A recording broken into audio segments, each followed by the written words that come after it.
El polvo del camino on ese adhería a las botas de Diego cuando piso la plaza de la Alfalfa. Habían pasado 730 días desde que de yo Sevilla, 2 años de arenas ardientes y noches heladas en una guerra que no era suya, pero que lo había cambiado para siempre. Ahora, frente a la casa familiar, su corazón latía con la promesa de un reencuentro, pero algo en el air olía a despedida. La puerta de madera, gastada por el tiempo, estaba entreabierta. Diego frunció el seno.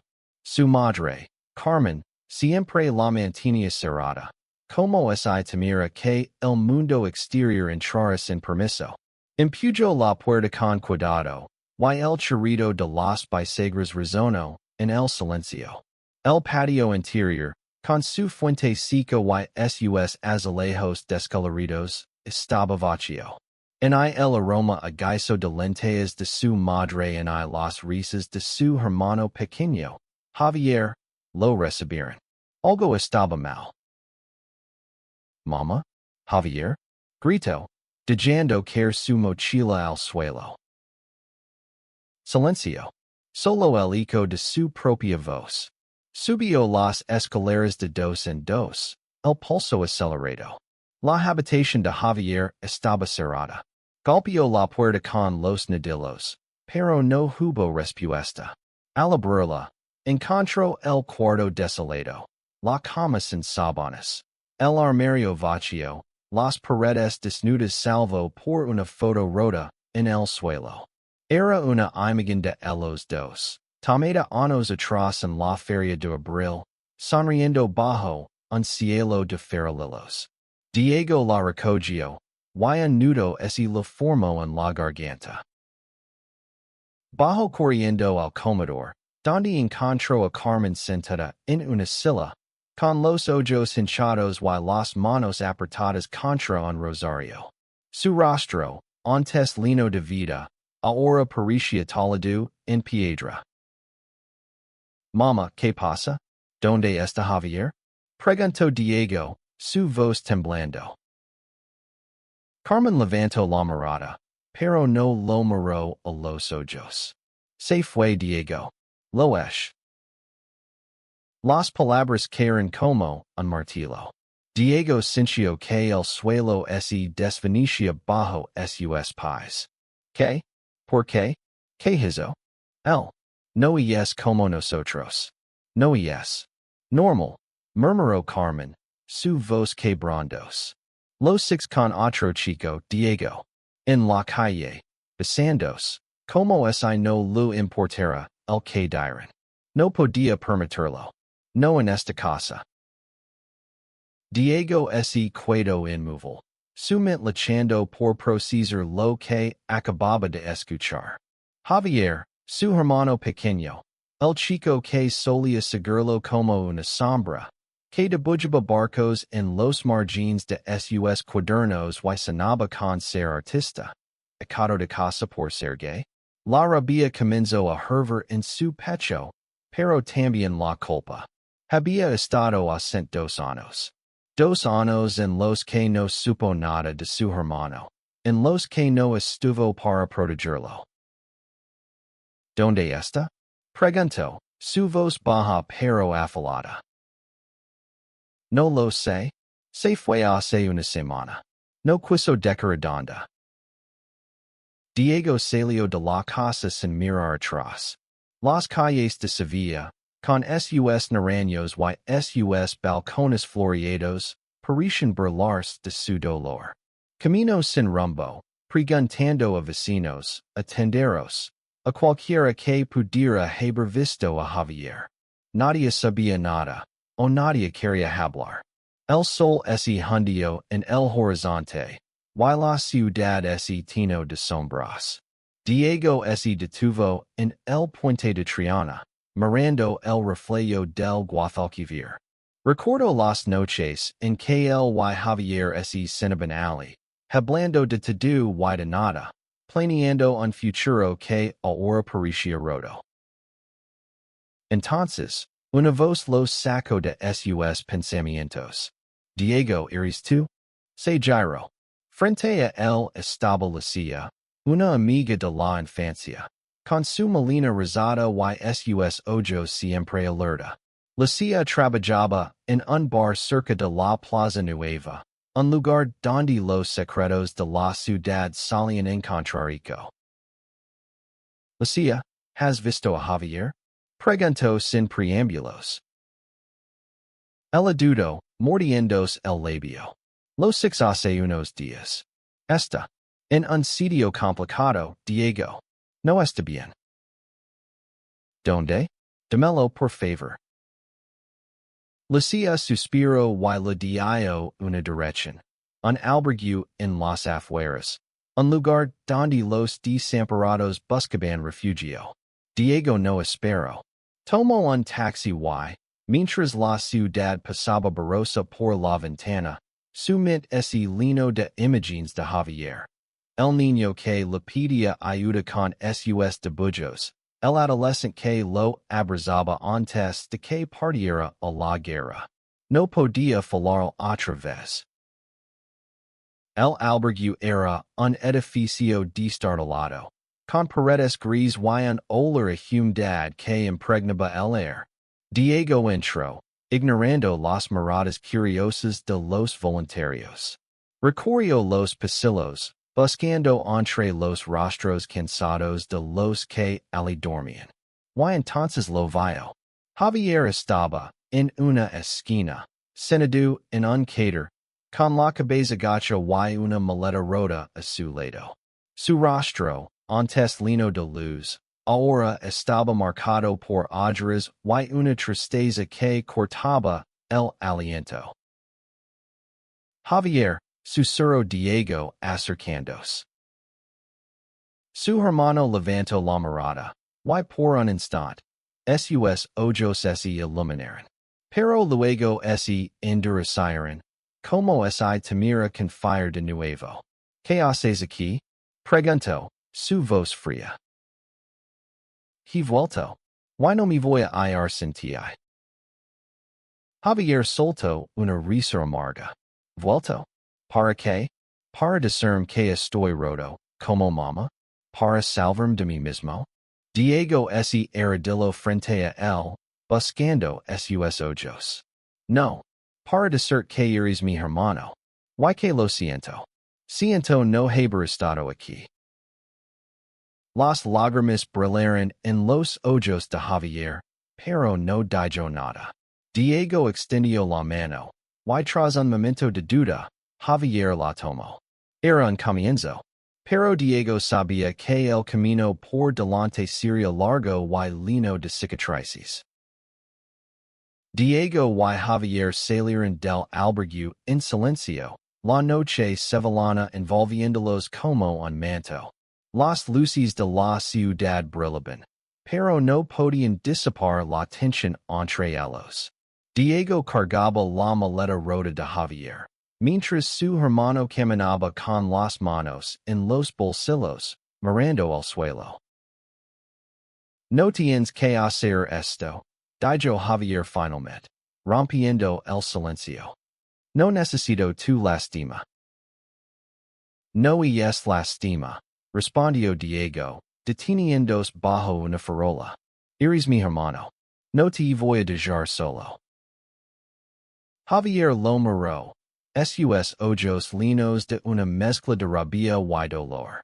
¿Y dónde estabas, Diego? ¿Dónde estabas cuando mamá me echó? ¿Cuando los vecinos me señalaban como si fuera un criminal? Diego apretó los labios. No tenía una respuesta fácil. La guerra lo había arrastrado lejos, a un mundo de polvo y sangre donde las cartas de casa llegaban tarde nunca. Pero eso no era excusa. No lo sabía Javier. Si lo hubiera sabido, habría vuelto antes. Javier soltó un bufado y siguió caminando. Diego lo siguió, su mente dando vueltas. Necesitaba entender que había pasado, como su familia se había roto, en su ausencia. Decidió llevar a Javier a un lugar donde pudieran hablar. El bar de la silla, un refugio de paredes cálidas y música suave donde los problemas parecen menos pesados. El bar estaba lleno, pero la silla les encontró una mesa en una esquina. Les sirvió dos cafés y se quedó un momento, mirando a Javier con preocupación. Cuídate, pequeño, dijo antes de volver al trabajo.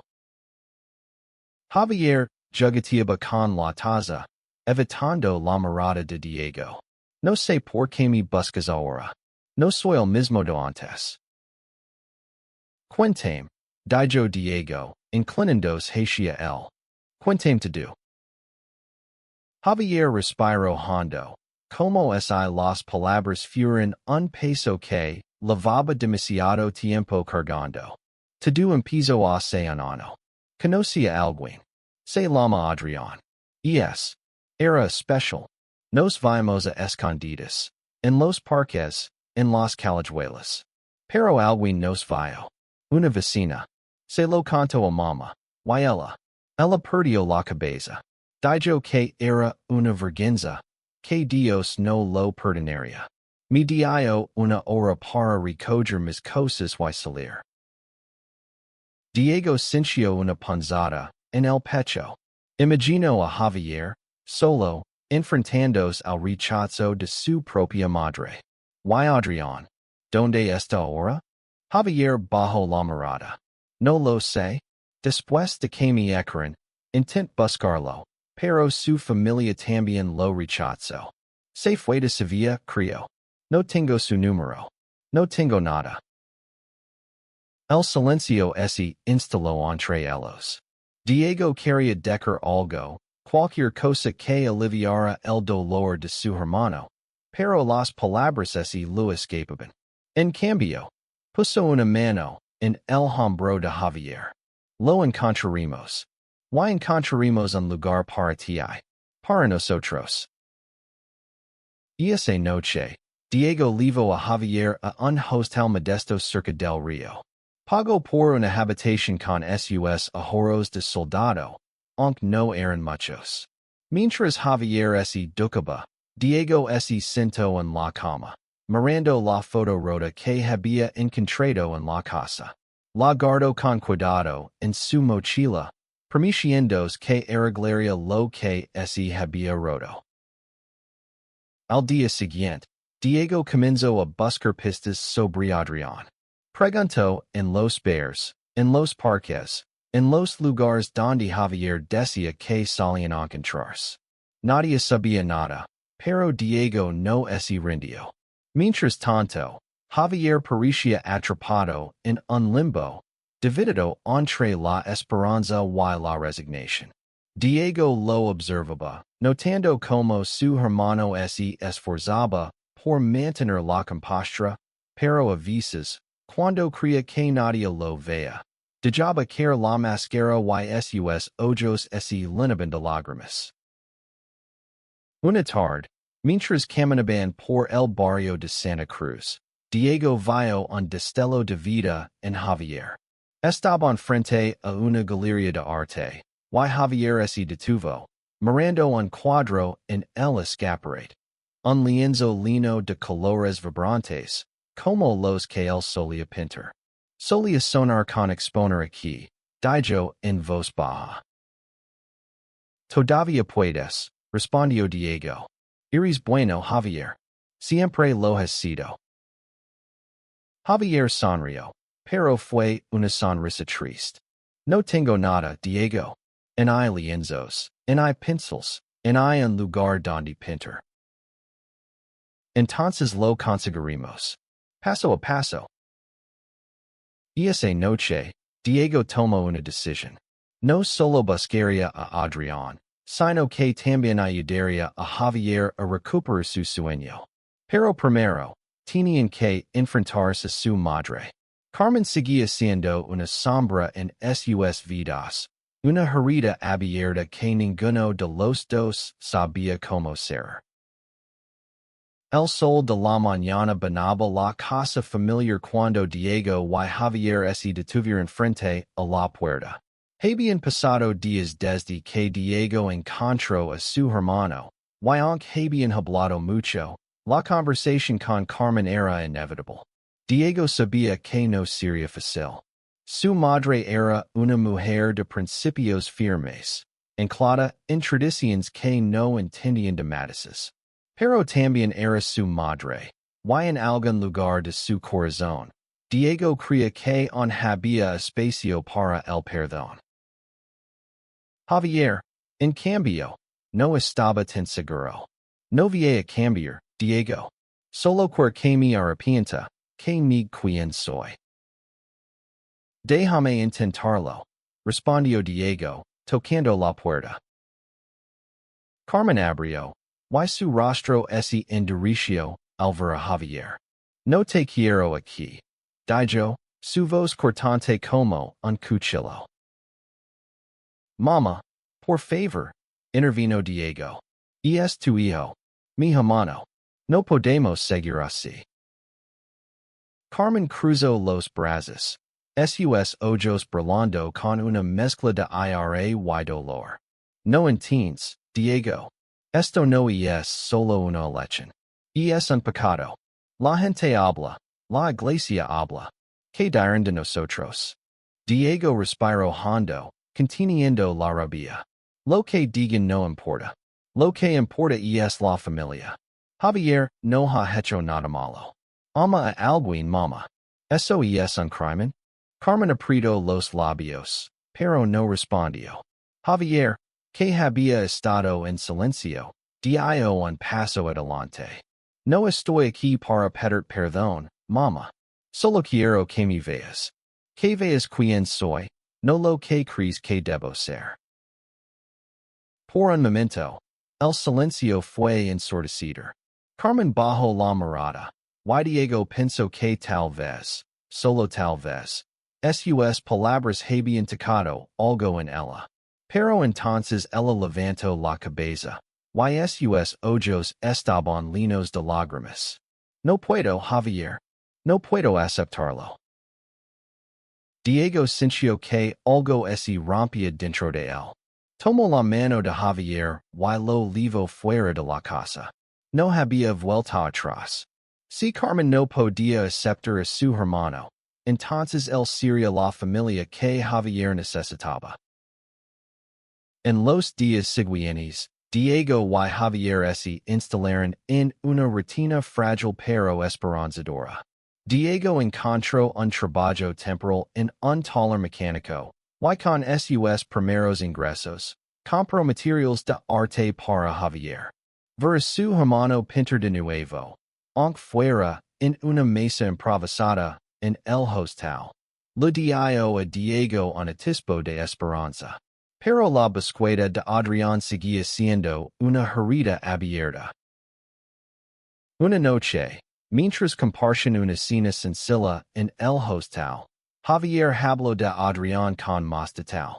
Era diferente, Diego. No le importaba lo que pensaran los demás.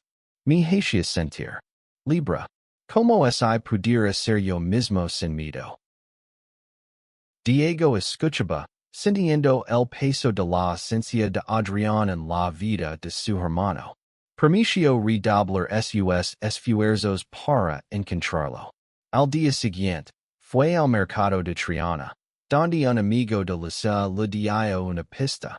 Adrián había sido visto en Cutas, trabajando en un bar cerca del puerto. Diego no dudó. Compró dos boletos de autobús y convenció a Javier para que lo acompañara. El viaje a Cutas fue silencioso, con Javier mirando por la ventana, perdido en sus pensamientos. Diego no sabía qué encontrarían, pero sentía que este viaje era más que una búsqueda. Era una oportunidad para que Javier recuperara una parte de sí mismo. Cuando llegaron al bar, un lugar rústico con vistas al mar, Diego sintió un nudo en el estómago. Preguntó por Adrián, Y el camarero señaló a un joven que limpiaba mesas en la terraza. Era él, Adrián, de 20 años, con el cabello oscuro y los ojos linos de una tristeza que ocultaba tras una sonrisa forzada. Javier se quedó paralizado. Diego lo empujó suavemente. Habla con él. Javier caminó hacia la terraza, y cuando Adrián lo vio, dejó caer la bandeja que lavaba. Por un momento, el mundo pareció detenerse. Luego, se abrazaron. Un abrazo lleno de lágrimas y palabras no dichas. Diego se quedó a un lado, observando, con el corazón lleno de alivio y una nueva determinación.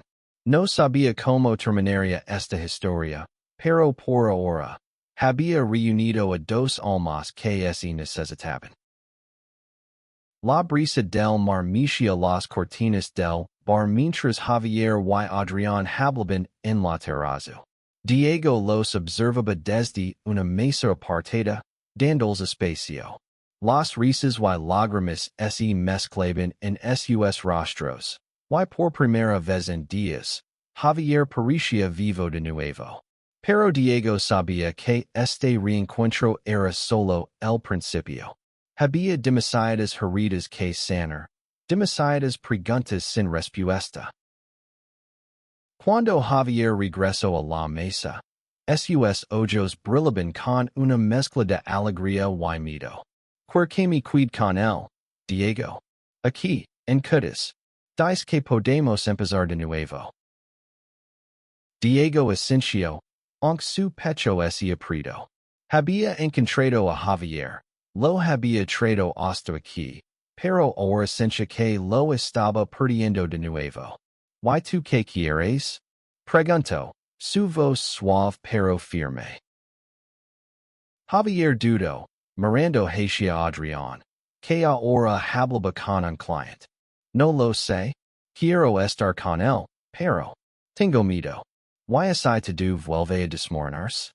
Diego puso una mano en el brazo de su hermano. No estás solo, Javier. Pase lo que pase, estoy aquí. Pero tienes que decidir por ti mismo. Esa noche, se quedaron en cutas. Adrián les ofreció quedarse en el pequeño apartamento que alquilaba cerca del puerto. Era un lugar humilde, con paredes descascaradas y muebles de segunda mano, pero tenía un encanto que hablaba de nuevos comienzos. Mientras Adrián preparaba café, Diego notó cómo miraba a Javier, con una ternura que no podía fingerse. Pero también vio las sombras en los ojos de Adrián, las marcas de alguien que había enfrentado su propio rechazo. Mi familia no me quiere en casa, confesó Adrián más tarde, cuando los tres se sentaron en el balcón, mirando las luces del puerto.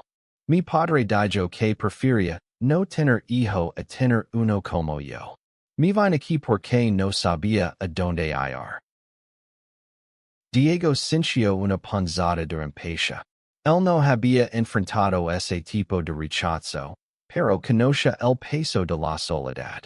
Había sentido en la guerra, en las noches interminables bajo un cielo sin estrellas. Lo siento, dijo simplemente. Pero ahora os tenías el uno al otro. ¿Y me tenías a mí? Adrián sonrió, pero fue una sonrisa frágil. Gracias, Diego.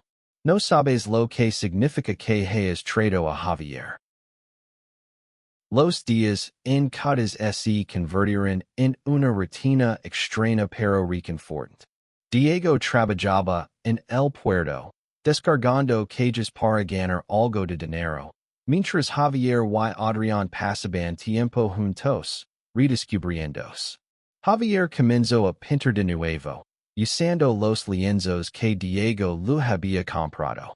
Sus cuadros eran más oscuros ahora, llenos de líneas angulosas y colores que gritaban dolor, pero también había destellos de esperanza.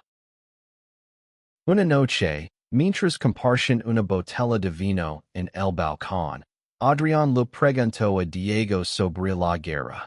Debió ser duro. ¿Cómo lo soportaste? Diego miró al horizonte, donde el mar se fundía con el cielo. No lo sé. A veces pienso que no lo es. Una parte de mí quiero ala. Pero volver y encontrar a Javier. Eso me dio un propósito. Javier lo miró, y por primera vez en mucho tiempo, no había resentimiento en sus ojos. Gracias, Diego, por no render conmigo. Pero no todo era paz. Una llamada de Lucia trajo noticias inquietantes. Carmen había quedado enferma. Nada grave, pero suficiente para que Diego sintiera el peso del deber. Quería volver a Sevilla, pero no quería dejar a Javier. La idea de enfrentarse a su madre de nuevo lo llenaba de temor, pero también de una extraña esperanza. Tal vez, con el tiempo, ella podría entender. Ven conmigo, le dijo a Javier. Vamos a ver a mamá. No para pelear, sino para intentar sanar. Javier negó con la cabeza. No estoy listo, Diego. No después de lo que dijo. Diego no insistió, pero decidió ir solo. Dejó a Javier y Adrián en Cuentos, prometiendo volver pronto. Mientras el autobús lo llevaba de regreso a Sevilla, Diego sintió que estaba en una encrucijada. Quería salvar a su familia, pero no sabía si era posible. Lo único que sabía era que no dejaría de intentarlo. Sevilla lo recibió con un calor sofocante, como es la ciudad quisiera recordar que nada aquí era fácil. Diego caminó hacia la casa familiar con el corazón pesado. La imagen de Javier y Adrián en Cuentos, comenzando a reconstruir sus vidas, le daba fuerza, pero también le recordaba lo mucho que había perdido. La guerra lo había endurecido, pero el dolor de su familia lo estaba rompiendo. Carmen estaba en la cama, pálida y frágil, con un vaso de agua a medio beber en la mesita. Cuando vio a Diego, intentó sonreír, pero fue un gesto débil. ¿Has vuelto? Dijo, su voz apenas un susurro. Diego se sentó a su lado, tomando su mano. Mamá, tenemos que hablar. Sobre Javier. El rostro de Carmen se tensó. No, Diego. No quiero hablar de eso. Entonces escucha, dijo él, su voz firme pero no cruel. Javier es tu hijo. Mi hermano. Lo que es. A quien ama, no cambia eso. Lo hiciste, mamá. Lo dejaste solo. Pero él no está solo ahora. Está con alguien que lo quiere. Yo estoy con él. Pero te necesita. Te necesitamos. Carmen cerró los ojos. Y una lágrima rodó por su mejilla. No sé cómo hacerlo, Diego. Todo lo que me enseñaron, todo lo que creo. ¿Cómo puedo aceptar algo que vie contra eso? No te pido que cambies tus creencias. Te pido que quieras a tu hijo. Que lo veas como es, no como quieres que sea. El silencio llenó la habitación. Diego no sabía si sus palabras habían llegado a ella, pero por primera vez, sintió que había dicho lo que necesitaba decir. Pasó el resto del día cuidando de Carmen, cocinando para ella, asegurándose de que tomara sus medicinas. Pero su mente estaba en Cuentos, con Javier y Adrián. Cuando volvió al hostal esa noche, recibió un mensaje de Javier. Era una foto de un cuadro que había terminado. Dos figuras abrazadas bajo un cielo lleno de estrellas, con el mar al fondo. Para ti, decía el mensaje. Diego sonrió, sintiendo un calor que no había sentido en mucho tiempo.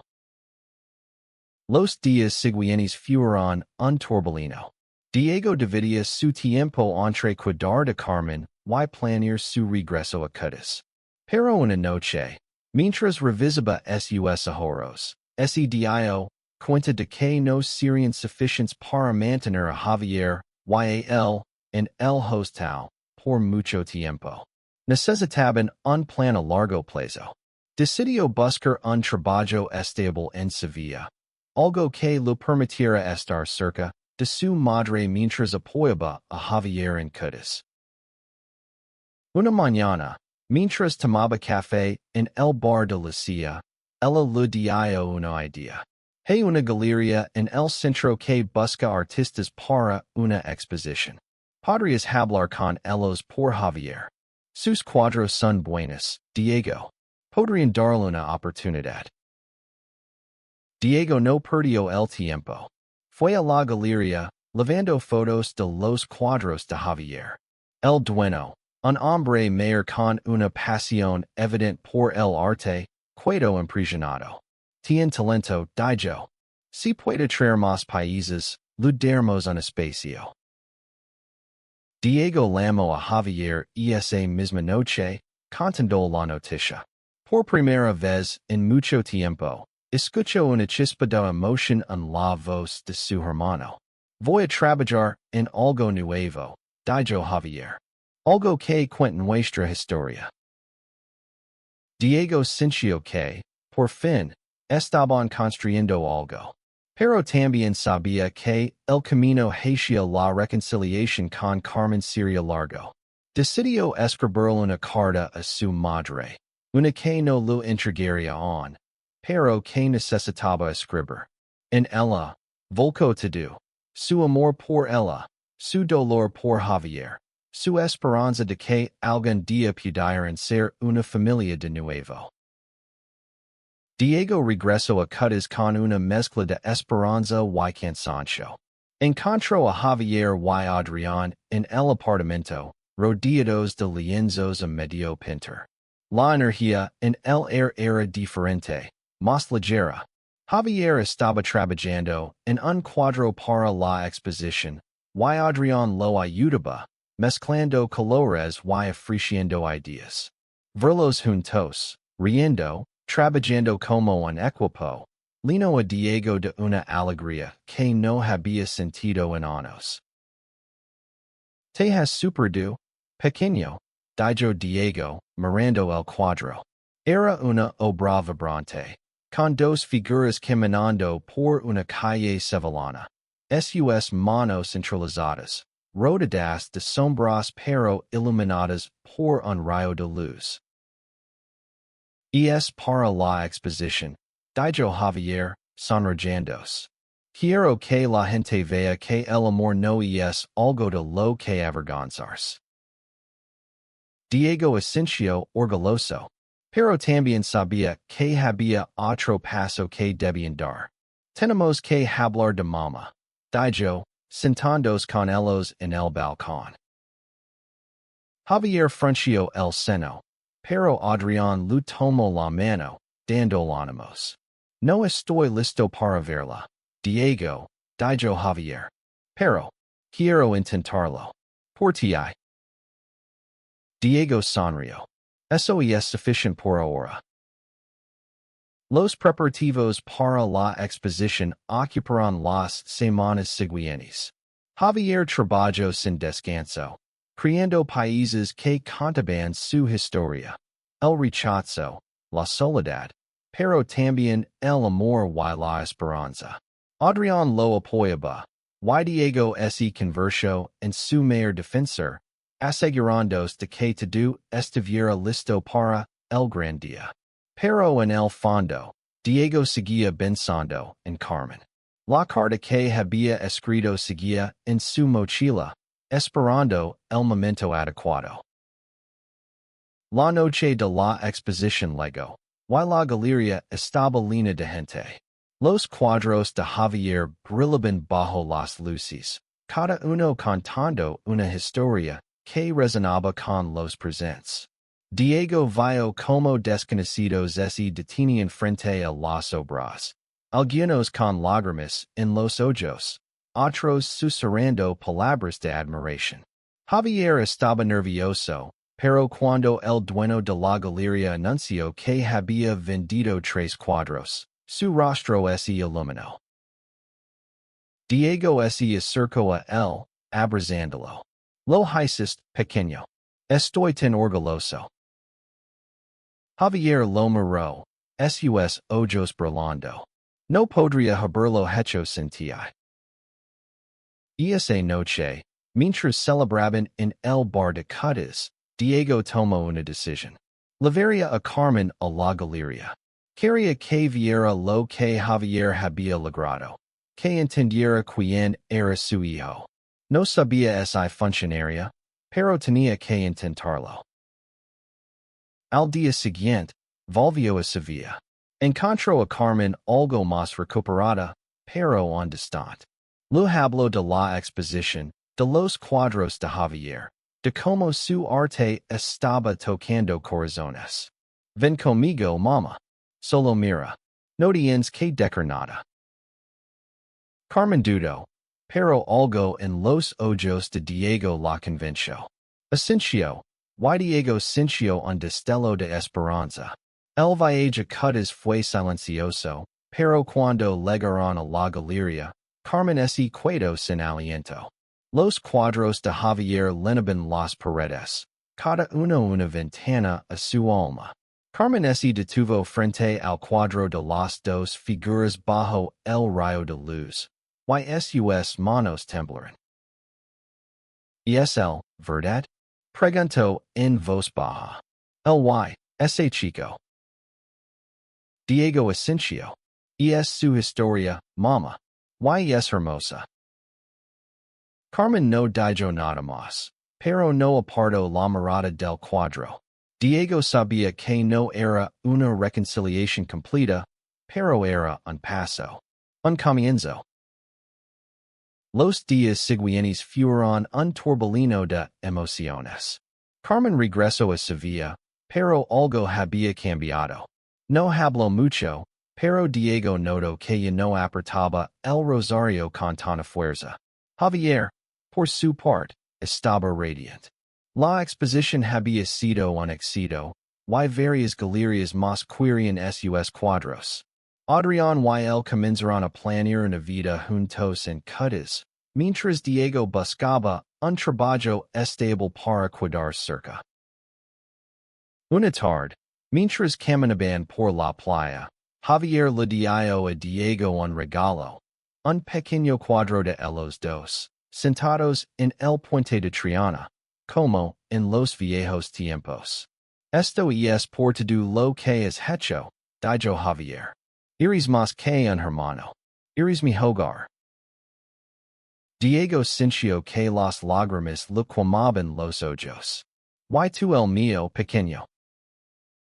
Semanas después, Carmen llamó a Diego. Su voz era temblorosa, pero firme. Quiero ver a Javier. Quiero intentarlo. Diego organizó el encuentro en la galería, un lugar neutral donde Javier se sentía seguro. Cuando Carmen llegó, abrazó a su hijo por primera vez en meses. No hubo grandes disculpas. No hubo promesas imposibles. Pero hubo lágrimas. Y un abrazo que decía más que las palabras.